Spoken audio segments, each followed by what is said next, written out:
The fading sunlight cast long shadows over the wind-carved mesas of Arizona Territory as Zidaya Zuni crouched among the scrub brush, watching the lone cowboy make camp along the riverbank. For weeks, she had observed this stranger, a man who seemed different from the others, who had brought so much suffering to her people. His movements were careful, respectful of the land, and unlike most white men who traveled through Apache territory, he carried few weapons and made no grand display of strength. It was 1876, and at 22 summers, Zidaya had already witnessed too much bloodshed between her people and the white settlers. The daughter of a respected Apache medicine woman and a warrior who had died defending their lands, she had grown up understanding the value of knowledge, especially that of one's enemies. Her mother had always told her, to survive their world, you must understand their tongue. Now, with tensions mounting and more soldiers arriving each month, Zidaya had made her decision. Quinn Yates poked at the small fire he'd built, careful to keep it low and controlled. At 25, he'd seen enough of the West to know that unnecessary attention could be deadly, especially in these parts. He'd left his home in Missouri 3 years earlier, disillusioned with the path laid out for him by his father, a wealthy cattle baron who expected his only son to follow in his footsteps. Quinn had other ideas. He'd spent those years working on ranches across Texas and New Mexico, learning the ways of the land and its original inhabitants, developing a respect for both that was uncommon among his kind. His most recent job had ended when the ranch owner had ordered the slaughter of a small Apache encampment caught hunting on his land. Quinn had refused, packed his belongings, and ridden away that same night. Now he was headed to a small settlement called Trinity, just north of the territory border, where an old friend had promised work that wouldn't compromise his principles. A slight movement in the brush caught his attention. Quinn didn't reach for his revolver. Instead, he sat perfectly still, watching as a young Apache woman emerged slowly from the shadows, her hands visible at her sides, a universal sign of non-aggression. "Evening," Quinn said softly, though he knew she likely wouldn't understand. To his surprise, she responded with a slight nod. Zidaya had rehearsed this moment countless times in her mind. She knew a few English words enough to trade with settlers at the border towns, but not enough to express what she wanted. Still, she stepped forward with the confidence of someone who had made a difficult decision and would not be swayed. "You," she began, pointing at him. "Teach." She mimicked the act of reading from a book, then pointed to herself. "English." Quinn's eyebrows rose slightly. Of all the things he might have expected from this unexpected encounter, a request for English lessons wasn't among them. "You want me to teach you English?" he asked slowly, gesturing between them. Zidaya nodded firmly. "Teach English, I give." She reached into a small pouch at her waist and produced several items. A beautifully crafted small medicine pouch, an intricately woven bracelet, and what appeared to be a rabbit pelt. Quinn shook his head. "No payment necessary. But why me? Why here?" He tried to simplify his questions, gesturing around them. Zidaya looked at him for a long moment, struggling to communicate what she couldn't yet say in his language. Finally, she pointed to his campsite, notably absent of firearms beyond a single revolver, then to her eyes, indicating she had been watching him. She made a gesture of writing or reading, referring to the worn book he'd been reading earlier by firelight. "You," she said carefully, "not kill Apache." Quinn understood then. She had been watching him, perhaps even knew about his departure from the ranch. He nodded slowly. "I don't want trouble with your people or anyone," he said, knowing she wouldn't understand all his words but hoping his tone conveyed his sincerity. "If you want to learn English, I can help, but it won't be quick or easy. Zidaya nodded, her expression serious. I learned fast.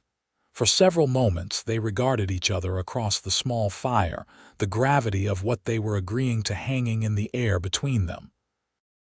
Teaching an Apache woman English could be seen as treasonous by some settlers. Associating with a white man could bring shame or worse to Zidaya among her own people. Yet here they were, two individuals making a choice that defied the boundaries others had set. We should start with names, Quinn finally said, placing a hand on his chest. I'm Quinn Yates. Quinn, she repeated carefully, testing the unfamiliar sounds. Then she placed her hand on her heart. Zidaya. Zidaya, he echoed, doing his best to honor the pronunciation. That's a beautiful name. Though she didn't understand his full comment, she recognized the respectful tone and offered a small smile, the first he'd seen from her. When do we start? He asked, gesturing around as if to ask about timing. Zidaya pointed to the rising moon. Tomorrow, sun there. She indicated a position about mid-morning in the sky. Quinn nodded. I'll be here. With a final nod, Zidaya melted back into the darkness as silently as she had appeared, leaving Quinn to wonder if he had just made the most foolish or most important decision of his life. The following morning, Quinn awoke just before dawn, his mind still processing the unusual encounter from the previous night. Part of him wondered if it had been a dream, but the intensity of the young woman's determination had been too real to dismiss. He busied himself preparing a simple breakfast of coffee and hardtack, considering how to approach teaching a language to someone with whom he shared almost no common vocabulary. As the sun climbed to the position Zidaya had indicated, Quinn heard the faintest rustle of movement. This time, she approached more openly, carrying a small bundle wrapped in deerskin. Good morning, Quinn greeted, gesturing to a flat rock across from where he sat. Good morning, Zidaya repeated carefully, studying his face to ensure she'd said it correctly. She sat down and unwrapped her bundle, revealing several dried berries and strips of venison which she offered to him. Quinn accepted with a nod of thanks, recognizing the sharing of food as the significant gesture of trust that it was. Food, he said clearly, pointing to the items. Berries. Meat, food, she repeated. Berries, meat. Her pronunciation was careful but good, her dark eyes focused intently on his mouth as he spoke. Quinn pointed to various objects around the camp, naming each one simply. Fire, water, horse, sky, tree. Each time, Zidaya repeated the word, sometimes several times until she was satisfied with her pronunciation. When Quinn pointed to the river and said water, Zidaya nodded and responded, Tia. Then she looked at him expectantly. Quinn realized she was teaching him her language in return. Tia, he repeated, the unfamiliar sound challenging his tongue. A small smile touched her lips at his attempt, and she corrected his pronunciation gently. This exchange continued as they moved through basic nouns: the sun, the earth, animals, and parts of the body. By midday, they had established a rhythm. Quinn would introduce English words, Zidaya would repeat them, and then offer the Apache equivalent. Quinn found himself fascinated by the musicality of her language, with its complex consonants and tonal qualities so different from English. As the sun began its descent, Zidaya stood, indicating she needed to return to her people before her absence became concerning. Before leaving, she pointed to the same spot and said, Tomorrow, tomorrow, Quinn confirmed with a nod. This pattern continued for nearly a week. Each day, Zidaya would arrive mid-morning. They would work on vocabulary and simple phrases until midday, share a meal sometimes from Quinn's provisions, sometimes from what Zidaya brought, and then continue until late afternoon.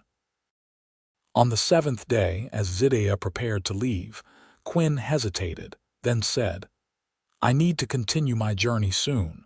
I'm heading to Trinity, a small town about 3 days' ride north of here. Zidaya's face showed she didn't understand all his words, but she caught Trinity, and the gesture he made indicating travel. Trinity, she repeated, then looked questioningly at him.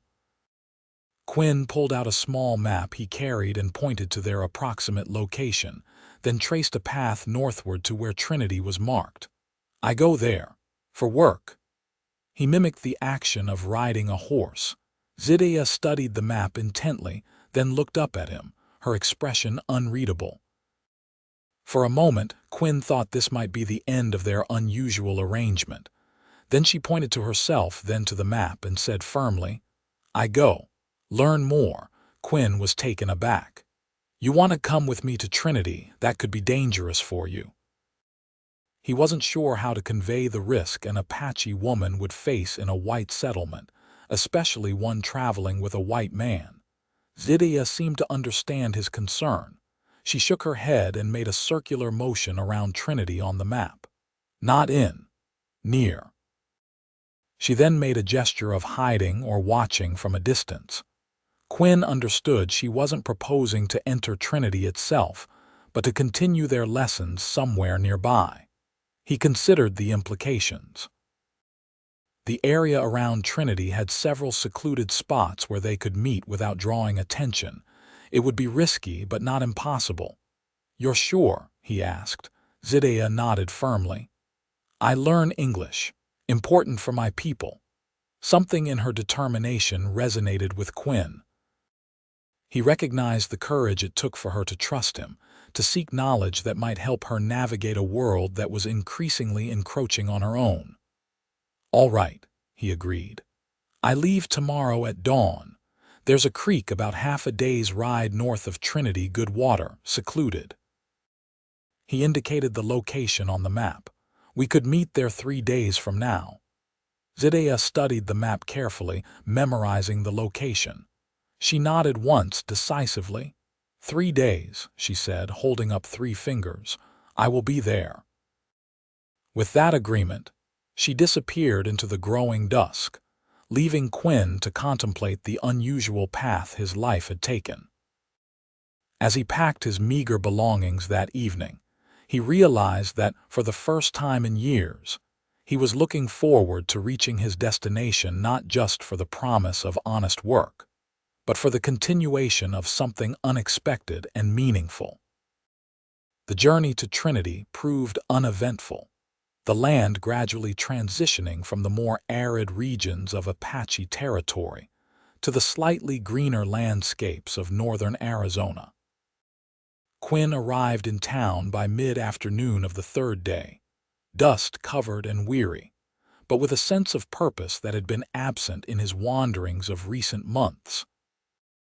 Trinity was a small but growing settlement, consisting of one main street lined with essential businesses, a general store, a saloon that doubled as a hotel, a blacksmith, and a small sheriff's office. Quinn made his way directly to the livery stable at the end of the street, where his old friend Jacob Miller had promised him work. Jacob emerged from the stable, wiping his hands on a rag, a broad smile breaking across his weathered face at the sight of Quinn. Well, I'll be damned. You actually showed up, Jacob called, striding forward to clasp Quinn's hand firmly. Said I would, didn't I? Quinn returned the handshake with equal warmth. The two had worked together years ago on a ranch in Texas, forming a friendship based on shared values uncommon in the frontier, chief among them a respect for all people, regardless of race or origin. Come on in, get yourself settled. You look like you've been eating dust for days. Jacob led him into the modest living quarters attached to the stable, where he offered Quinn water and a simple meal of beans and cornbread. As they ate, Jacob filled Quinn in on the job managing the livery stable, caring for boarding horses, and occasionally assisting with the blacksmith work next door. The pay wasn't extravagant, but it included room and board, and most importantly to Quinn, It didn't involve the kind of moral compromises he'd encountered elsewhere. "Town's growing," Jacob explained. "Railroad survey team came through last month, talking about running a line about 10 miles east. If that happens, Trinity will boom." Quinn nodded thoughtfully. "And the local tribes, any trouble?" Jacob gave him a knowing look. "Some tension. Army's got a small outpost about a day's ride south. Apache mostly keep to themselves these days, though there's occasional raids on outlying ranches." He paused, studying Quinn. "You always did ask about the Indians first thing," Quinn shrugged. "Just trying to understand the lay of the land. Well, Sheriff Reed keeps the peace well enough in town. Just don't bring any Apache friends to Sunday service, and you'll fit right in." Jacob chuckled, clearly making what he thought was a harmless joke. Quinn managed a smile that didn't reach his eyes, thinking of Zidaya and their planned meeting the next day. After settling into the small room behind the stables that would be his home for the foreseeable future, Quinn took stock of his situation. He had secured honest work in a decent town, reconnected with a trusted friend, and had the freedom to come and go as needed. All things considered, it was a better position than he'd been in for some time. The next morning, Quinn rose early, explaining to Jacob that he wanted to explore the surrounding area and familiarize himself with the terrain. Jacob, busy with shoeing a particularly stubborn mare, merely nodded and reminded him to be back by sundown to help with the evening feed. Quinn rode north out of town, following the creek that would lead to their meeting place. The landscape was beautiful in its stark simplicity, rolling hills covered in sage and juniper, punctuated by rocky outcroppings that cast long shadows across the earth. After about 2 hours' ride, he reached the secluded bend in the creek he described to Zidaya, marked by a distinctive formation of 3 large boulders. There was no sign of her yet, which didn't surprise him. He imagined she would approach cautiously, ensuring the area was safe before revealing herself. Quinn dismounted, allowing his horse to drink from the clear water while he settled in the shade of the largest boulder to wait. Nearly an hour passed before he sensed rather than heard her presence. Turning slowly, he saw Zidaya emerging from behind a stand of juniper trees, leading a small painted pony. She was dressed similarly to when he'd first met her, in buckskin leggings and a loose tunic, her long black hair braided with small beads woven throughout. The only difference was the small leather satchel she carried slung across her body. "You came," Quinn said, unable to keep the relief from his voice. "I said I would," Zidaya replied in careful English, the words still somewhat stiff but clearly practiced. Quinn smiled at hearing her string together a complete sentence. "Your English is improving already." Zidaya nodded seriously. "I practice, when alone." She approached and seated herself across from him, opening her satchel to produce a small bundle of pemmican and dried fruit, which she offered to share. They ate quietly for a few moments, the burbling of the creek and occasional bird calls the only sounds around them. Quinn noticed that Zidaya seemed more at ease than during their previous meetings, though still watchful. "How is Trinity?" she asked finally, surprising him with her interest. "It's quiet, growing." Quinn considered how to explain the town in simple terms. "Good people, mostly. My friend Jacob gave me work with horses." Zidaya nodded, absorbing this information. Then she reached into her satchel again and pulled out something that genuinely surprised Quinn, a small, worn primer book, the kind used to teach children basic reading. "Where did you get that?" he asked, taking the book she offered, Trading Post. 2 summers ago." She made a gesture indicating exchange. "For medicine plants." Quinn leafed through the simple book, filled with basic words and crude illustrations. Some pages showed water damage, but it was still legible. He looked up at Zidaya with new respect, understanding that her desire to learn English predated their meeting. "This is perfect," he said. "We can use this to help you read as well as speak." For the next several hours, they worked through the primer, Quinn helping Zidaya sound out words and connect them to the illustrations. Her aptitude for languages was remarkable. She rarely needed a word repeated more than twice before committing it to memory, and she quickly began recognizing patterns in spelling and pronunciation. As the sun began its western descent, Quinn reluctantly closed the book. "We should stop for today. I need to return to town before dark." Zidaya nodded, but there was a question in her eyes that she seemed hesitant to voice. "What is it?" Quinn prompted gently. "How often can we meet?" she asked, her expression serious. "I must learn quickly." Quinn considered the question. His new position would keep him busy, but Jacob was a fair employer who wouldn't begrudge him time off, provided the work was done. "I can come every third day," he offered. "Would that work for you?" Zidaya nodded, clearly pleased with the arrangement. "Every third day, same place." "Same place," Quinn confirmed. "And Zidaya, be careful. Not everyone in these parts would understand what we're doing." She met his gaze directly, a hint of defiance in her dark eyes. "I am always careful, Quinn Yates.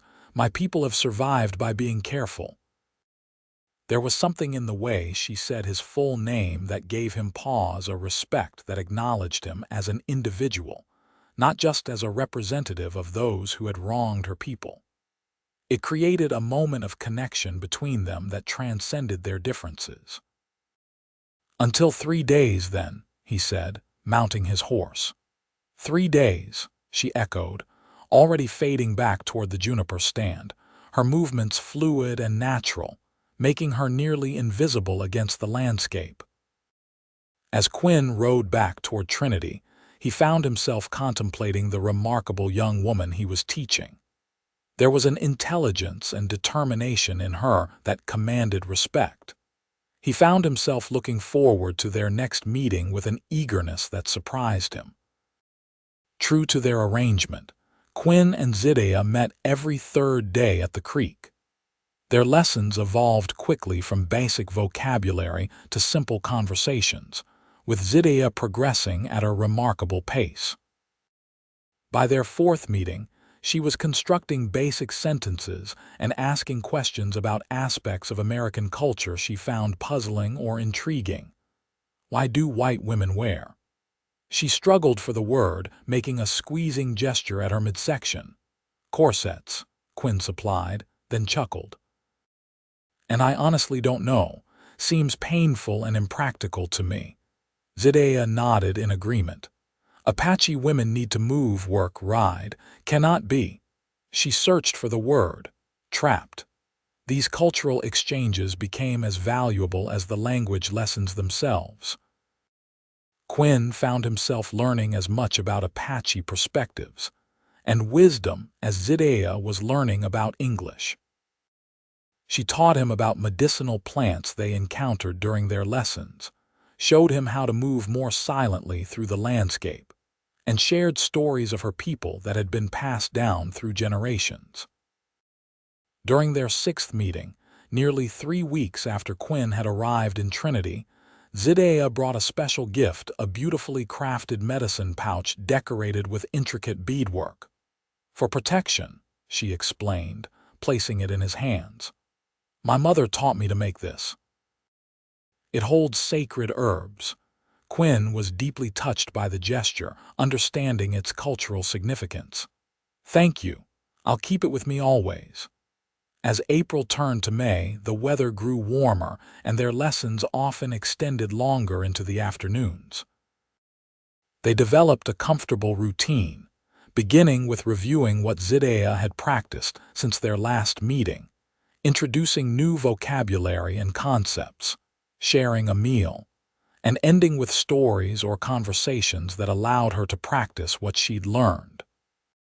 During one such conversation in early May, Zidaya asked a question that caught Quinn off guard. Why did you leave your people, your family? Her English was now fluid enough to express complex thoughts, though still accented. Quinn was silent for a moment, considering how to answer. My father wanted me to become something I'm not, he said finally. He has a large ranch in Missouri, many cattle, many workers. He expected me to take over, to run it his way. His way was wrong, Zidaya asked perceptively. Quinn nodded. He believes might makes right, that those with power should use it however they please. He picked up a stick and drew aimlessly in the dirt. I saw how he treated people, workers, neighbors, especially Indians. I couldn't be part of that. Zidaya studied him thoughtfully. So you left everything? I left possessions and position, Quinn corrected. I kept what matters, my beliefs, my freedom to choose. She nodded, understanding in her eyes. This is very Apache thinking. We believe a person's spirit is more important than what they own. Quinn smiled at her. Seems your people have wisdom mine could learn from. And yours has knowledge my people need to survive in changing times, Zidaya replied seriously. This is why I learn your language. For the first time, Quinn directly asked what he'd been wondering since their first meeting. What does your family think of these lessons? Do they know you're meeting with me? A shadow crossed Zidaya's face. My father died fighting soldiers 3 winters ago. My mother, she hesitated. She died of the coughing sickness last winter. I'm sorry, Quinn said softly, genuinely pained for her loss. Zidaya acknowledged his sympathy with a slight inclination of her head. I live with my father's sister now. She knows I learn English. She does not approve, but she respects my choice. She says I have my mother's stubborn spirit. Quinn couldn't help but smile at that. I believe she's right about that.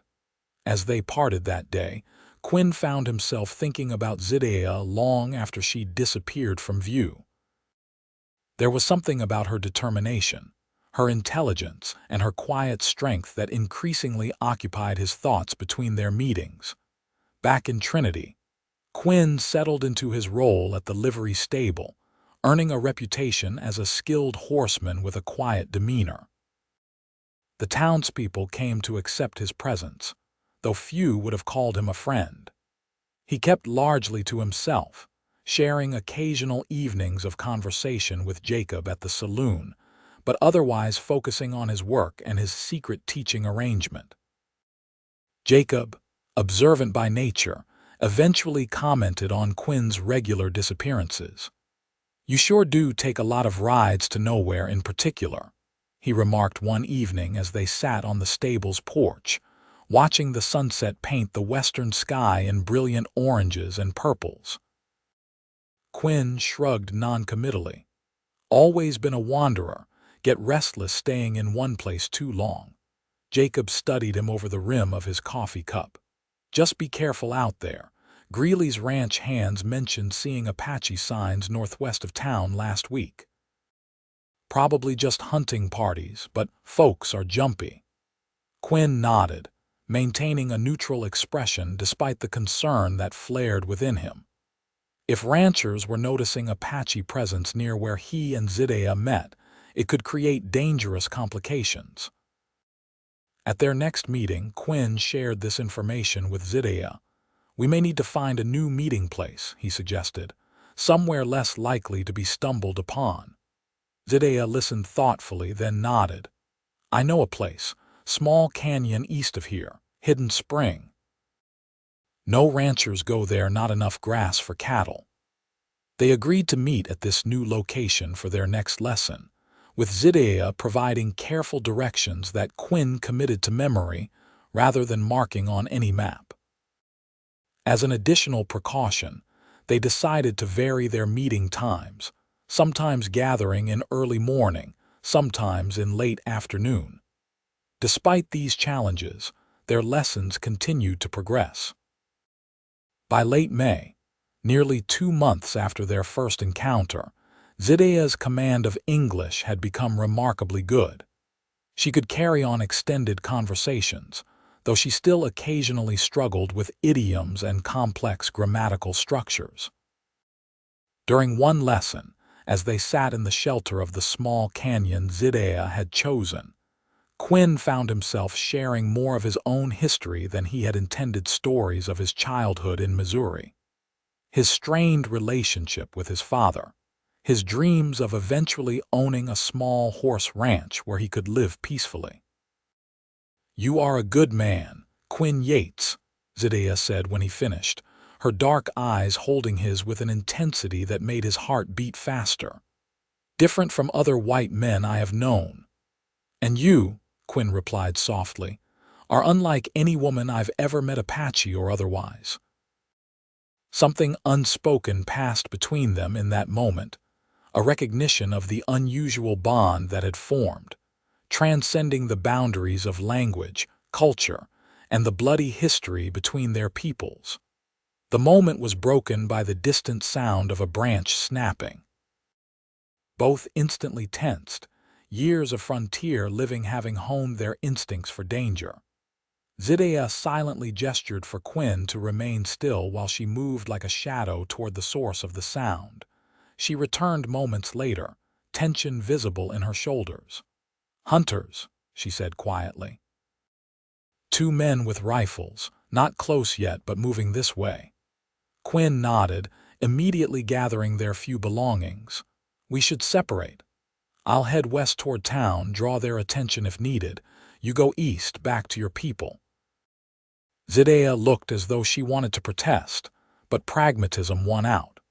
She knew as well as he did that a white man and Apache woman discovered together could lead to dangerous assumptions and potentially violent consequences. "When do we meet again?" she asked, already backing toward the eastern edge of the canyon. "3 days. Dawn. At the creek where we first met," Quinn replied. "Be careful." Zidaya paused, then did something unexpected. She reached out and briefly clasped his hand, the touch sending an electric current through Quinn's arm. "You also be careful, Quinn Yates." Then she was gone, vanishing into the landscape with a skill he could only admire. Quinn waited a few minutes, then mounted his horse and rode openly westward, intentionally making enough noise to draw the attention of the hunters away from Zidaya's direction. His strategy worked. As he rode, he encountered 2 ranch hands from the Greeley spread, rifles in hand, who claimed to be hunting deer but whose suspicious gazes belied their stated purpose. "Bit far from town, ain't you?" the older of the 2 asked, eyeing Quinn's direction of travel. "Just exploring," Quinn replied casually. "Getting to know the territory. Jacob, my employer, says it's good to know where the best grazing is, in case we need to recommend spots to travelers." The men seemed to accept this explanation, though not without some skepticism. They warned him about Apache activity in the area and suggested he stick closer to town. Quinn thanked them for their concern and continued on his way, relieved that his diversion appeared to have worked, but troubled by the encounter nonetheless. The hostility just beneath the surface of the men's words reminded him of the dangerous reality he and Zidaya were navigating. That night, as Quinn lay on his narrow cot in the room behind the stable, he found himself unable to sleep. His thoughts kept returning to Zidaya, her intelligence, her courage, the brief touch of her hand. With a jolt of recognition that was both exhilarating and terrifying, he realized his feelings for her had grown far beyond those of a teacher for his student. He was falling in love with her. The realization brought with it a cascade of complications. Relationships between whites and Indians were viewed with hostility by both societies. Even in the relatively tolerant atmosphere of Trinity, such a connection would likely make him an outcast at best, a target at worst. And for Zidaya, the consequences among her people could be equally severe. Yet despite all these rational objections, Quinn couldn't deny the truth of what he felt. The question was whether he should act on those feelings or bury them for the sake of both their safety. 3 days later, Quinn arrived at the creek meeting place well before dawn, his mind still wrestling with these thoughts. The eastern sky was just beginning to lighten when Zidaya appeared, materializing from the pre-dawn shadows like a spirit. "No one followed you?" she asked immediately, scanning the area with watchful eyes. "No one," Quinn assured her. "I was careful, took a roundabout route." They settled in their usual spot, but there was a new tension between them, not of distrust, but of unspoken feelings that seemed to charge the air. Their lesson that day focused on reading from a newspaper Quinn had brought from town, discussing the meaning of various articles and the implications for both their peoples. Zidaya was particularly interested in news of Washington politics and how decisions made in the far-off capital might affect Apache lands. As the sun climbed higher, their academic discussion gradually gave way to more personal conversation. Zidaya shared stories of her childhood, of learning medicine ways from her mother, of the changes she had witnessed in her short lifetime as more settlers pushed into traditional Apache territories. "My mother saw this coming," she said softly. "She told me, the white man's world is growing. We must learn their ways or be destroyed by them. That is why I wanted to learn English to understand, to help my people navigate what is to come." "And has it helped?" Quinn asked. "These lessons?" Zidaya looked at him directly, something vulnerable in her expression. "Yes. But not only for the reasons I expected." "What do you mean?" Quinn asked, his heart beating faster. She seemed to struggle for words, unusual for someone who had become so adept at expressing herself. "I began learning English to understand white people. I did not expect to understand one white man so well, to find him." She paused, "to find him different, special." The word hung between them, laden with meaning. Quinn swallowed hard, gathering his courage. "Zidaya," he said, his voice rough with emotion, "these past months have meant more to me than I can say. You've taught me as much as I've taught you about courage, about seeing the world differently, about what matters most." He reached out slowly, giving her time to pull away if she wished, and took her hand in his. "I care for you, in a way I never expected." Zidaya didn't pull away. Instead, her fingers tightened around his. "I also care for you, Quinn Yates. It is dangerous for both of us, but it is truth." For a long moment, they simply sat there, hands joined, acknowledging the precarious path they were considering. Then, with the gentlest of movements, Quinn leaned forward. Zidaya met him halfway, their lips touching in a kiss that bridged worlds of difference. When they finally parted, Zidaya's eyes were bright with both joy and concern. "This path will not be easy," she warned. "Few worthwhile paths are," Quinn replied, his thumb gently stroking the back of her hand. "But I believe some journeys are meant to be taken, regardless of the difficulty." Zidaya nodded, a smile gradually transforming her solemn features. "Then we will walk it together, learning each other's ways as we go."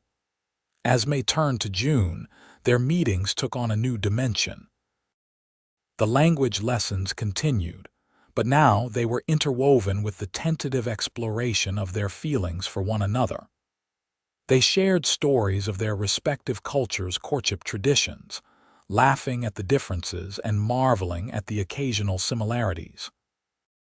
Quinn taught Zidaya to write her name in simple phrases, while she taught him basic Apache words and phrases in return terms of endearment that he practiced, until his pronunciation made her smile rather than wince. They were careful to maintain their precautions, varying meeting places and times, always approaching and departing separately, never leaving traces of their time together. But within these necessary constraints, they created a space that was uniquely theirs, a small island of understanding in a sea of hostility and misunderstanding. In Trinity, Quinn maintained his quiet routine, though Jacob occasionally commented on his improved mood. "Whatever you're finding on those rides of yours must agree with you," he remarked one evening. "Haven't seen you this at peace since I've known you." Quinn merely smiled and changed the subject, unwilling to risk Zidaya's safety by sharing their secret, even with someone he trusted. As their third month of meetings approached, Quinn began to think more seriously about their future. The intensity of his feelings for Zidaya had only grown, and he sensed she felt the same. But what kind of life could they build together in a world that would oppose their union from every direction? He considered options, moving far north into untamed territories, seeking out communities known for greater tolerance, even approaching Zidaya's tribe to request acceptance in a traditional way. Each path had significant risks and challenges, but the alternative, ending what they had found together, seemed unthinkable. At their meeting in mid-June, Quinn broached the subject tentatively. "Have you thought about what comes next for us?" he asked as they sat beside a small fire, the evening air cooling around them. Zidaya nodded, her expression thoughtful. "I have thought of little else." She took his hand, tracing the calluses on his palm with her fingertips.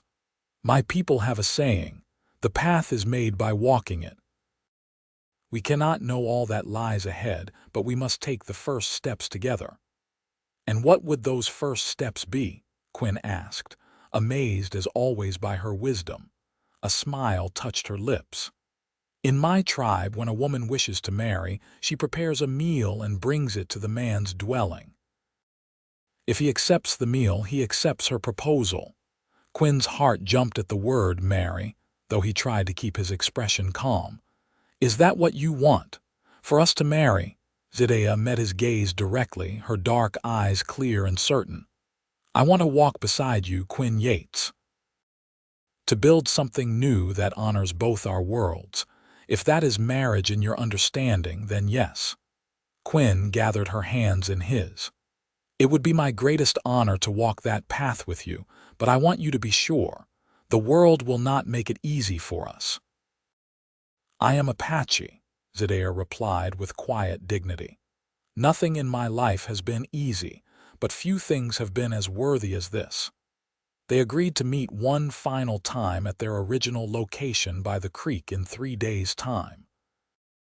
Quinn would bring a small gift, as was customary in his culture's courtship traditions, and Zidaya would bring a meal, in keeping with her people's ways. The intervening days passed with agonizing slowness for Quinn. He purchased a silver band from the general store, simple but elegant, using nearly a month's wages. He also began making discreet inquiries about land for sale in the Northern Territories, areas where they might eventually establish a home far from the prejudices that would threaten their union. On the appointed day, Quinn rode out before dawn, his heart lighter than it had been in years despite the uncertainty that lay ahead. He arrived at their meeting place as the first rays of sunlight pierced the eastern sky, turning the landscape golden. He waited, watching the sun climb higher with no sign of Zidaya. An hour passed, then another. Concern began to gnaw at him. She had never been late to their meetings before. By midday, worry had blossomed into fear. Had something happened to her? Had her people discovered their relationship and prevented her from coming? Or worse, had she reconsidered and decided the challenges were too great? Just as Quinn was preparing to search in the direction she usually came from, he heard the soft approach of hoofbeats. Relief flooded through him, followed immediately by surprise. Zidaya rarely approached on horseback, preferring the silence and stealth of traveling on foot. His surprise turned to shock when he saw not Zidaya, but a young Apache man riding toward him. The young man was dressed in traditional garb but wore no war paint or visible weapons, suggesting he came in peace. The rider stopped a respectful distance away and spoke in careful, accented English. "You are Quinn Yates," Quinn nodded warily. I am. Who are you? I am Nahilze, cousin to Zidaya. She sends me with message. Quinn's heart raced. Is she all right? What's happened? Nahilze's expression remained impassive. Zidaya is well, but there was incident. Army soldiers came to our camp yesterday, looking for men they claim raided cattle. They found none, but their presence caused great concern. Tribal elders have moved our camp further into mountains for safety. Zidaya could not come without raising suspicion. Quinn absorbed this information with mixed relief and disappointment. At least she was safe, though their plans had been disrupted. When will it be safe for her to return? He asked. Nahilze shook his head slightly. Cannot say, but Zidaya sends this. He reached into a small pouch at his waist and produced a folded piece of paper, one of the pages from the primer book they had used in their lessons. Quinn took it with a nod of thanks, unfolding it to reveal Zidaya's careful handwriting. Quinn, I cannot come today. Army brings danger. We moved to summer grounds earlier than planned. I will return to our first meeting place in 7 days at dawn. Wait for me.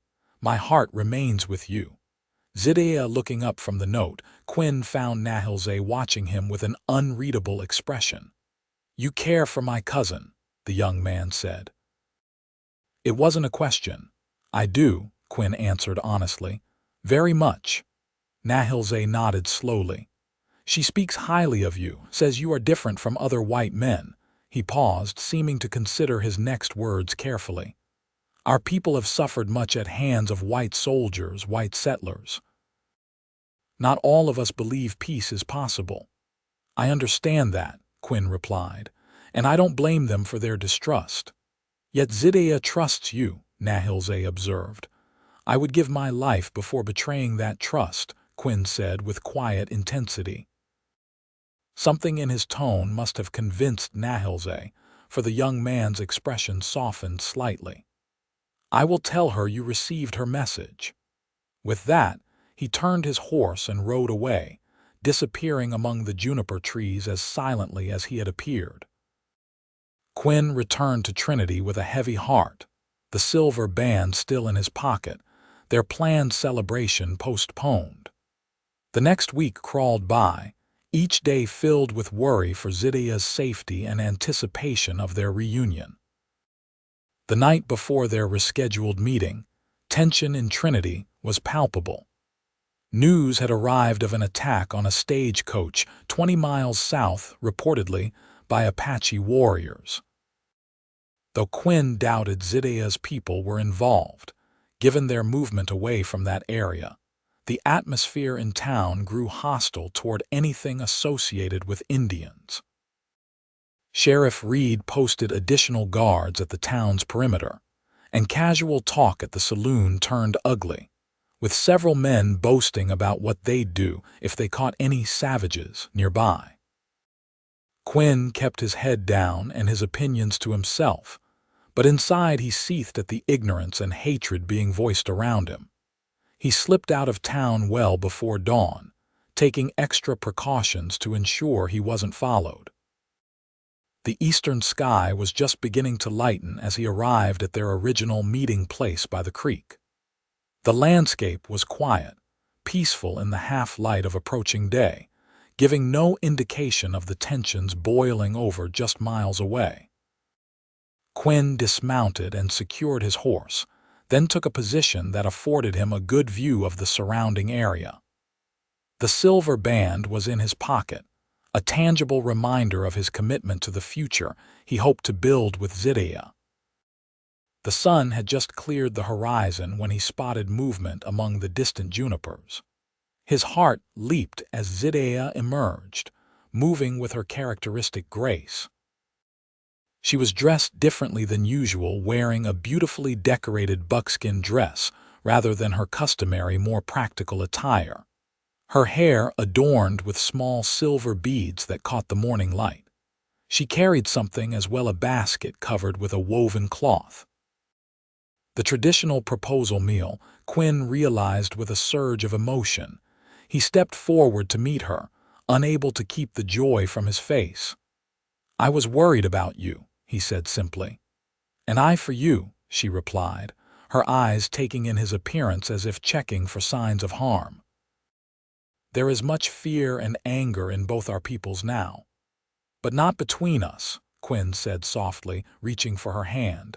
Zidaya's fingers intertwined with his, warm and sure. "Not between us," she agreed. They moved to sit beside the creek, the burbling water providing a gentle soundtrack to this momentous meeting.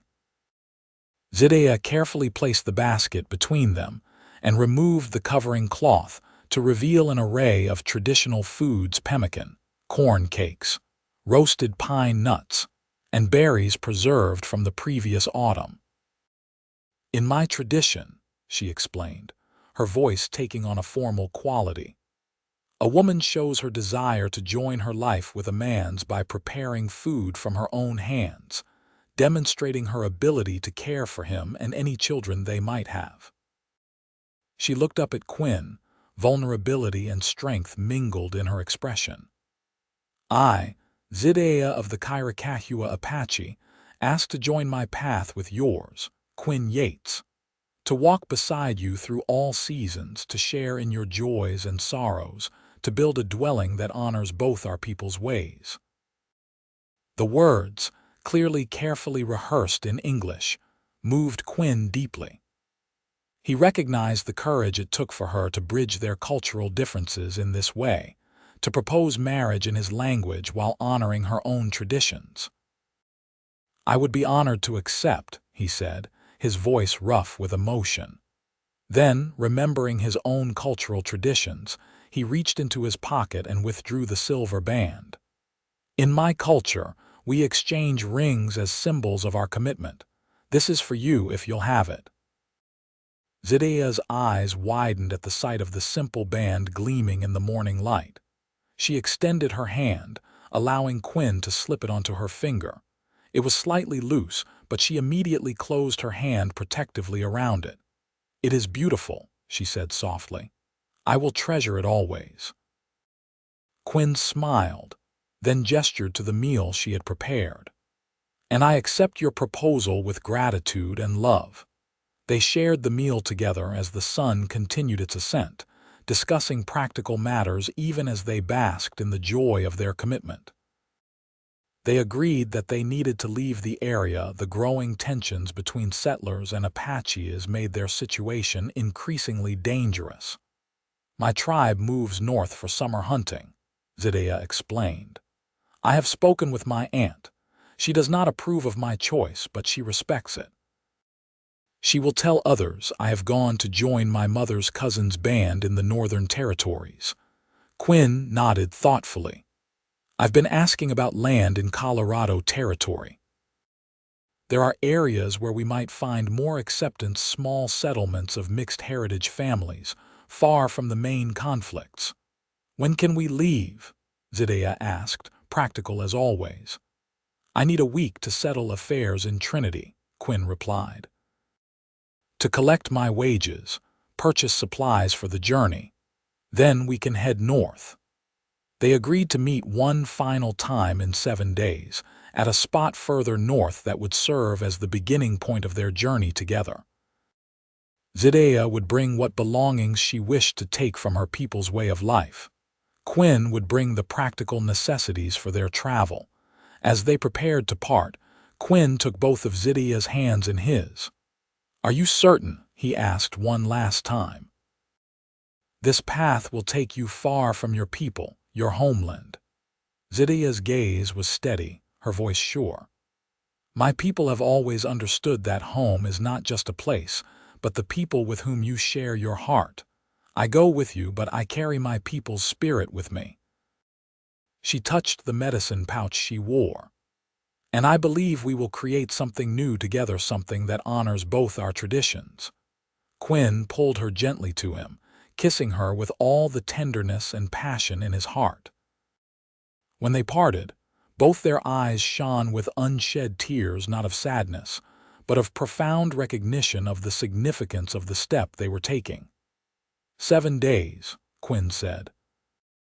7 days, Zidaya echoed, slipping the silver band into a small pouch at her waist for safekeeping until they were safely away from curious eyes. They parted with the bittersweet knowledge that their next meeting would be the beginning of a new chapter 1, filled with both uncertainty and hope. The following week in Trinity was the longest of Quinn's life. He gave Jacob notice of his departure, explaining that he had decided to seek opportunities further north. Jacob was disappointed but understanding, having sensed Quinn's restless spirit from the beginning. "Colorado, huh?" Jacob remarked as Quinn settled his final wages. "Heard it's beautiful country. Planning to go alone?" There was something in his friend's tone that made Quinn wonder if Jacob suspected more than he let on. After a moment's hesitation, Quinn decided on a version of the truth. "I've met someone," he said simply. "Someone special." Jacob's eyebrows rose, but he didn't press for details. "Well, I'm glad for you. Everyone deserves to find that kind of happiness." He extended his hand. "You ever find yourself back this way, there's always work for you here." Quinn clasped his friend's hand gratefully. "Thank you for everything." The days leading up to his departure were filled with careful preparations. Quinn purchased supplies for the long journey north: dried goods, ammunition, medical supplies, and additional clothing suitable for the cooler climate they would encounter. He also acquired a sturdy pack horse to carry their belongings, as well as a gentle mare that he thought would suit Zidaya better than her small painted pony for the arduous journey ahead. Throughout these preparations, Quinn remained acutely aware of the increasing tensions in the area. News arrived of another raid, this time on a small homestead east of Trinity. The family had survived, but their livestock had been taken and their barn burned. The perpetrators were described as Apache, though details were scarce. Sheriff Reed organized a volunteer posse to track the raiders, and Quinn was relieved when Jacob declined to join, citing the needs of the stable. The last thing Quinn wanted was for his friend to be involved in any conflict that might indirectly harm Zidaya or her people. On the night before his planned departure, Quinn sat alone in his small room, making final preparations. He had written a letter to his estranged father, not seeking reconciliation, but simply informing him of his new direction in life, in case anything should happen to him. He sealed it and addressed it to his family's ranch in Missouri, planning to mail it from a settlement further north, where the postmark wouldn't immediately reveal his location. As he was packing the last of his belongings, a knock came at his door. Opening it, he found Jacob standing there, an uncharacteristically serious expression on his weathered face. "We need to talk," Jacob said quietly, stepping into the small room and closing the door behind him. Quinn's heart raced, but he kept his expression neutral. "What's on your mind?" Jacob sighed heavily. "Reed's posse returned an hour ago. They followed the trail from that raided homestead all the way to an Apache camp in the eastern foothills." Quinn's blood ran cold. "What happened?" "Nothing yet. They weren't foolish enough to attack outnumbered and outpositioned. They came back to gather more men." Jacob's eyes held Quinn's steadily. "They're planning to ride out at first light. Reed sent word to the army outpost as well." Quinn struggled to keep his voice even. "Sounds like a recipe for bloodshed." "Did they even confirm it was that particular band that conducted the raid?" "They claim they found items from the homestead, but—" Jacob shrugged, his skepticism evident. "Look, Quinn, I've known you long enough to recognize when something's weighing on you. And I've noticed your regular disappearances, always in the same direction, always for similar lengths of time." Quinn tensed, preparing for accusation or condemnation. Instead, Jacob surprised him. "Whatever or whoever you're involved with out there, I think you should move your departure up. Tonight." Jacob's voice was low, urgent. Reed's had his eye on you since you declined to join that first posse. There's talk." Relief and gratitude flooded through Quinn. Jacob held up a hand to stop him. "Don't tell me anything I don't need to know. Just go while you can do so without explanation. I'll tell folks you received word that required your immediate departure, family emergency or some such." Quinn clasped his friend's shoulder. "I owe you." Jacob shook his head. "You don't owe me anything, just—" He hesitated. "Be careful. And be happy." Within an hour, Quinn had his horses loaded and was riding north out of Trinity under the cover of darkness, taking a circuitous route to avoid any pickets Reed might have posted. His original plan had been to meet Zidaya 2 days hence, but Jacob's warning had changed everything. He needed to reach her people's camp and warn them of the impending danger. The night was clear, the stars providing enough light for careful travel. Quinn pushed the horses as fast as was safe in the darkness, heading northeast toward the foothills where Jacob had indicated the Apache camp was located. He prayed he would find the right encampment and that he would be able to approach without being shot as an enemy. Dawn was breaking as Quinn crested a rise and spotted smoke from cooking fires rising from a sheltered valley below. He approached cautiously, staying in the open and moving slowly to signal his non-aggressive intentions. About halfway down the slope, he was intercepted by 2 mounted Apache warriors who appeared seemingly out of nowhere, rifles aimed steadily at his chest. Quinn raised his hand slowly. "I seek Zidaya," he said clearly. "I bring warning of danger." The warriors exchanged glances but did not lower their weapons. One of them gestured for Quinn to dismount, which he did carefully, keeping his movements deliberate and non-threatening. After a tense moment, one warrior remained with the horses while the other escorted Quinn down into the camp on foot. Eyes followed their progress, suspicious, hostile, curious. Quinn kept his gaze respectfully lowered, aware that direct eye contact might be interpreted as a challenge. They stopped at a large tipi near the center of the encampment. The warrior spoke in Apache to someone inside, and moments later, Nahilze emerged, his expression shifting from wariness to recognition. "Quinn Yates," he said in English, dismissing the warrior with a nod. "Why do you come to our camp? It is dangerous." "I bring warning," Quinn said urgently. "A posse from Trinity with soldiers plans to attack your camp this morning. You must move immediately." Nahilze's expression hardened. "How do you know this?" "A friend in town warned me." The posse tracked raiders from a homestead to this location. They've gone back for reinforcements and contacted the army. For a moment, Nahilze studied him, clearly assessing his truthfulness. Then he nodded sharply. "Wait here." He disappeared back into the tipi. Murmurs spread through the gathering crowd, and Quinn felt the weight of dozens of eyes upon him. The first white man many of them had seen this close who wasn't holding a weapon against them. Several tense minutes passed before the tipi flap opened again. This time, an elderly man emerged, followed by Nahilze, and to Quinn's immense relief, Zidaya. Her eyes widened at the sight of him, though she quickly masked her reaction. The elderly man, clearly a tribal elder or chief, spoke to Nahilze in Apache. Nahilze translated. "My uncle, Chief Neshe, asks why we should believe your warning.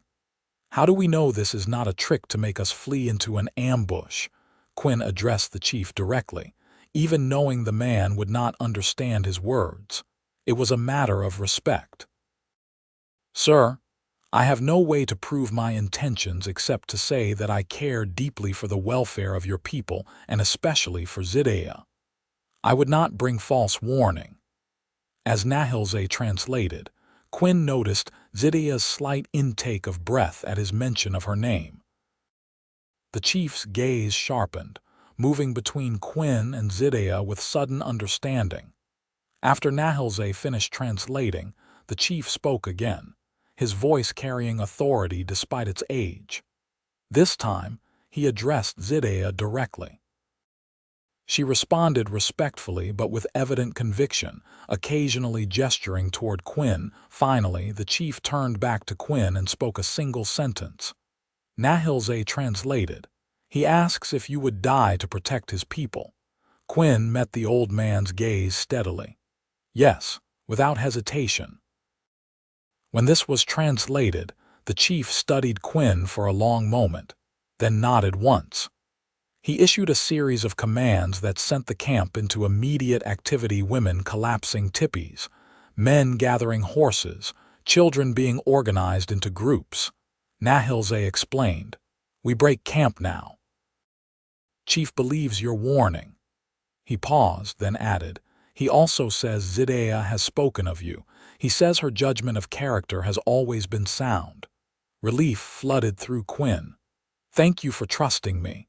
You should head further into the mountains away from Trinity and the main trails." As the camp mobilized with remarkable efficiency around them, Zidaya approached Quinn, her expression a mix of joy at seeing him and concern for their situation. "You came early," she said softly. "I had to warn you," Quinn replied. "Are you all right?" She nodded.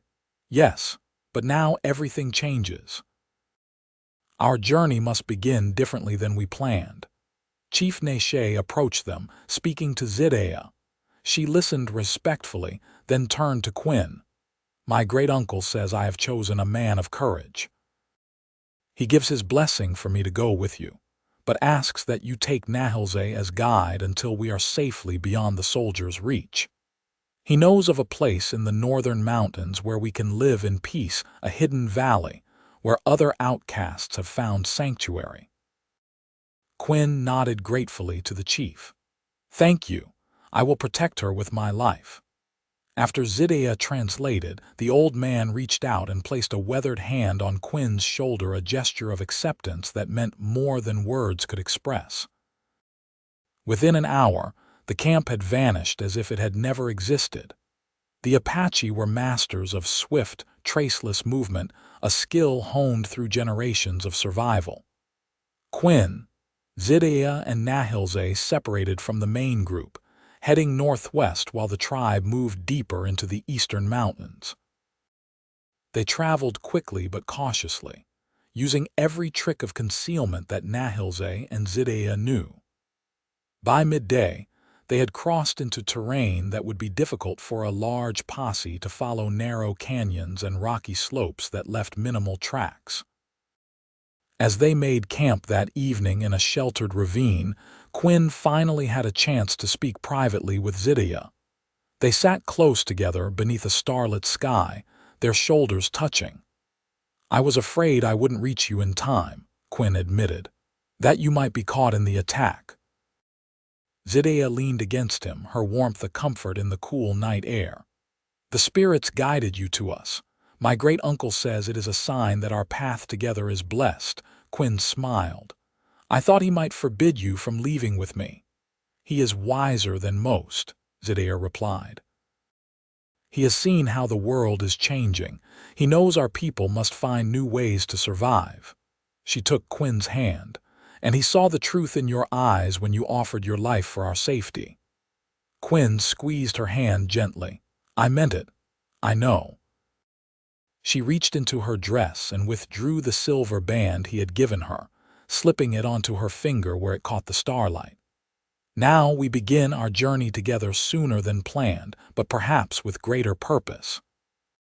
From his position keeping watch nearby, Nahilze observed their quiet conversation. His expression was unreadable, but when Quinn glanced his way, the young man offered a small nod of acceptance. Their journey northward was arduous but purposeful. Nahilze proved an invaluable guide, leading them along hidden trails and teaching Quinn tracking skills that would serve him well in their new life. Despite the circumstances of their departure, there was joy in these days of travel, the joy of shared purpose, of learning each other's ways, of building the foundation of their life together. Zidaya continued her English lessons with Quinn, while he worked diligently to learn more Apache phrases and cultural understandings. In the evenings, they shared stories of their childhoods, their dreams, their fears, building the intimate knowledge of one another that would sustain their unusual union. After 2 weeks of travel, they reached the Colorado Territory. The landscape had changed dramatically, more forested, with towering mountains and hidden valleys. Nahilze guided them to a particular valley, nestled high in the mountains, where a small settlement existed invisible from the main trails below. As they crested the final ridge, Quinn gasped at the sight.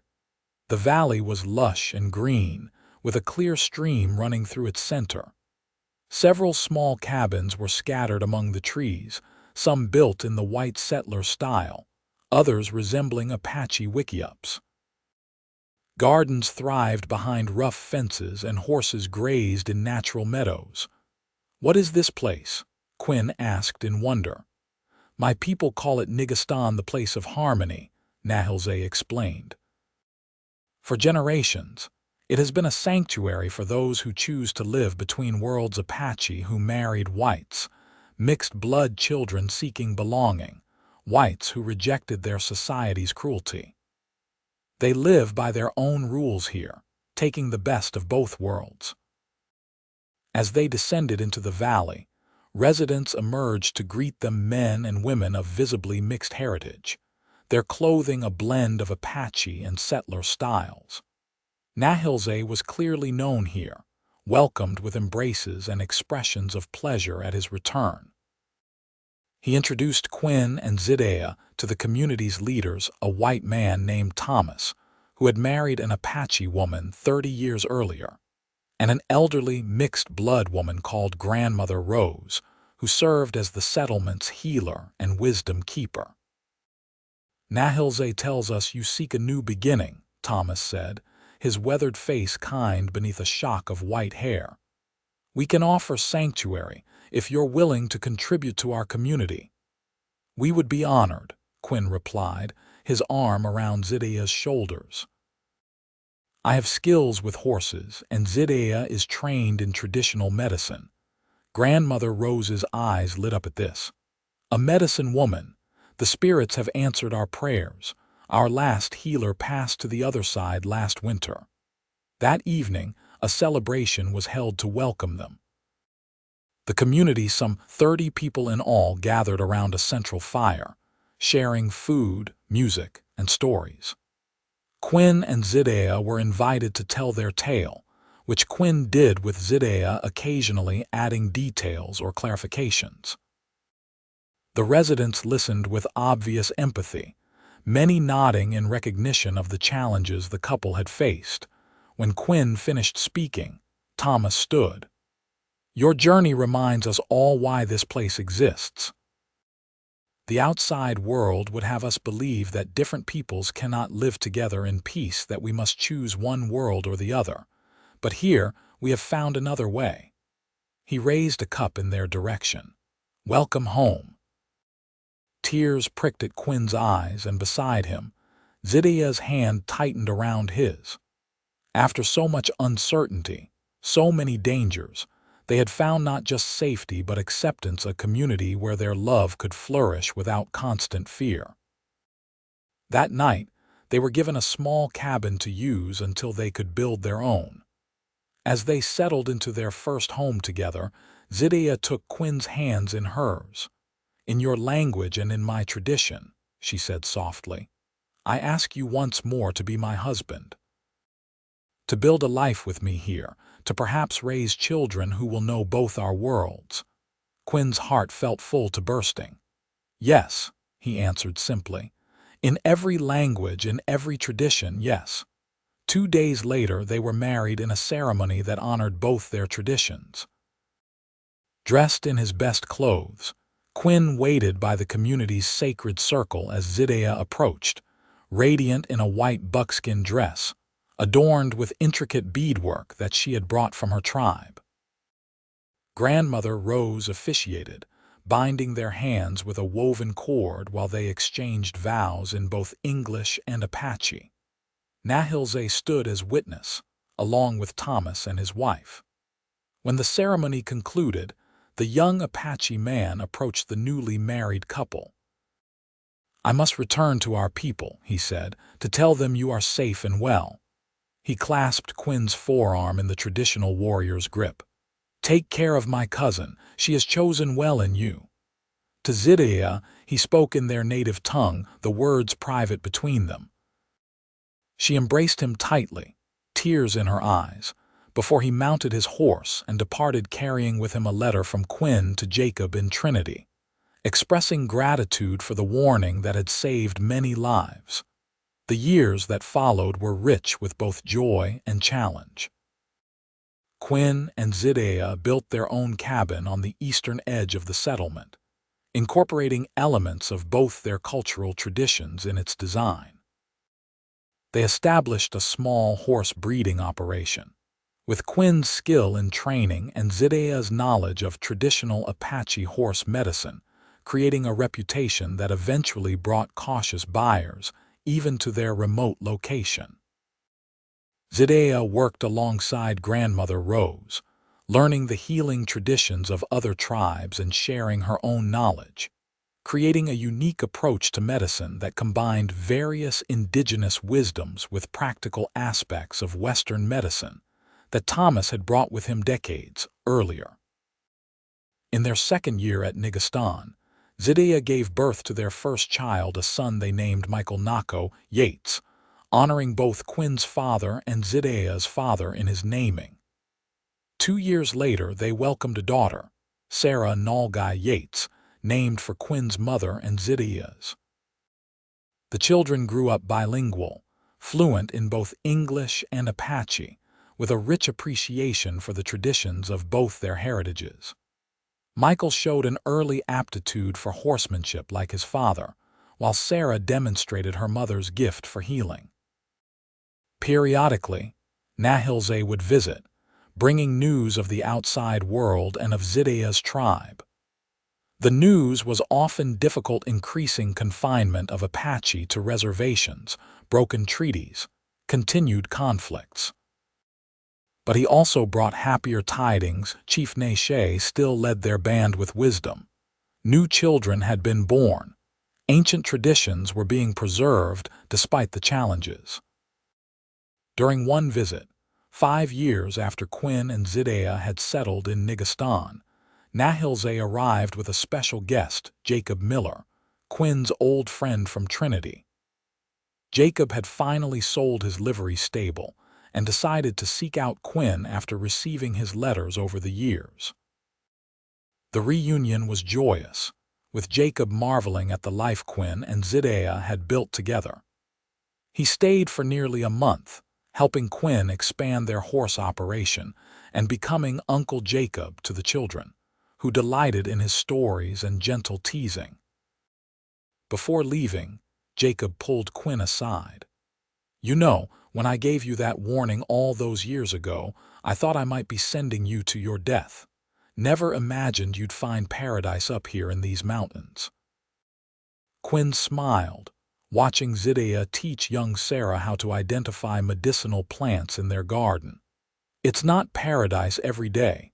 We face the same challenges as any family, plus some unique to our situation. But I wouldn't trade this life for anything." Jacob nodded thoughtfully. "You did what most men only dream of, followed your heart despite every obstacle. That takes rare courage." As the years passed, the settlement grew slowly, with occasional new arrivals seeking the same peace and acceptance that had drawn Quinn and Zidaya. Each newcomer brought new skills, new stories, new blood to their isolated community. The outside world's conflicts seemed distant, though they remained vigilant and maintained scouts to warn of any approaching threats. On their 10th anniversary, Quinn surprised Zidaya with a special gift, a journal in which he had been recording their story from the first day they met by the creek. He had illustrated it with simple but heartfelt drawings of significant moments. Their first meeting, the early language lessons, her proposal, their wedding, the births of their children. "For our children and their children after them," he explained as she turned the pages with tears in her eyes. "So they will know that love can bridge any difference, overcome any obstacle." Zidaya touched the pages reverently, then looked up at him with the same warm intensity that had captivated him from the beginning.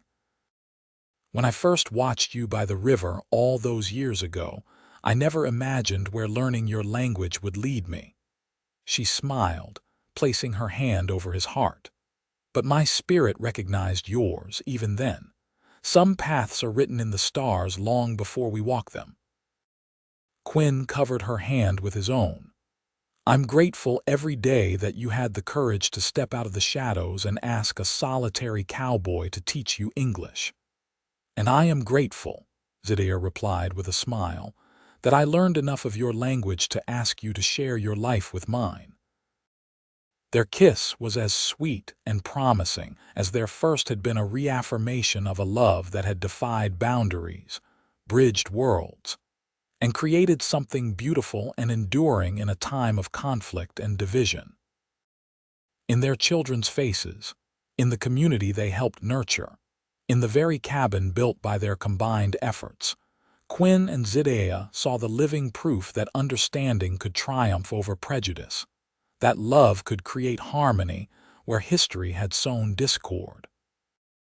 As the sun set over their mountain sanctuary, they stood together on the porch of their home, Quinn's arm around Zidaya's waist, watching their children playing with the other young ones of the settlement. The future was uncertain, it always would be, but they faced it together. Their unlikely love story, a testament to the power of two courageous hearts finding each other across the divide of worlds.